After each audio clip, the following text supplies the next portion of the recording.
Hey guys, welcome back to another Money Talks podcast. I'm Jack Rutkowski, and today the topic that we're going to be tackling is how does the choice of one's major and accessibility to different majors affect the racial net worth gap? So first off, I'm going to start off with a statistic.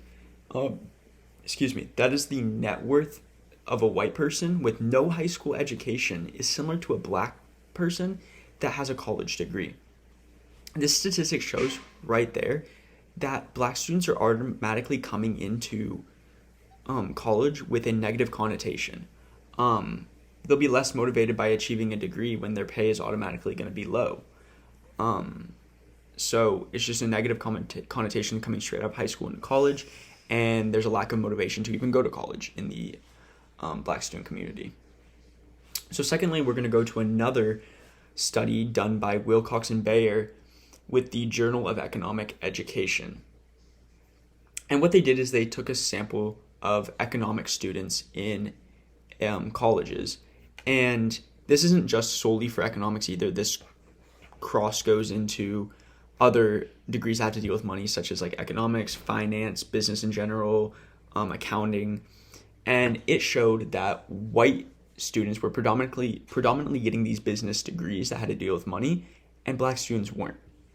And that's because they don't feel that they have the degree or the skills necessary to obtain this degree. They grew up around little wealth, little money, and they don't feel like they have the understanding to, first of all, get the degree and then go into the real world and get a job and tell others how to manage their money. So they see little to no appeal in these jobs. And this study also had a very similar study done to it, and the findings were almost the exact same, and that was for STEM. And that's because black students, the high schools they come from, have very little funding, especially for their science programs. So they also don't see the interest in those jobs too.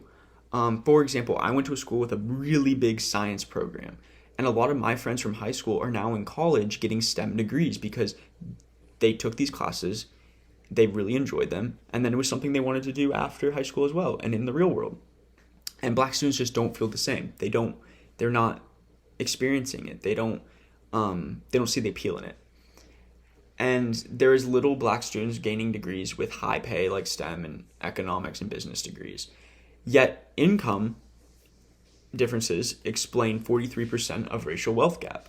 So it's just this never-ending cycle of debt and income. They're never going to get enough money to pay off their debt because their income is always going to be so low. And so it's just going to never-ending stop. That's nearly impossible to break. However, if we help these black students understand the value of these degrees and empower them to gain these degrees and gain the skills necessary, then we can help reverse this cycle and break it. So that's the answer to that question, and I hope you learned something on today's podcast. I'm Jack Rutkowski, and this is Money Talks, and don't forget to like and subscribe.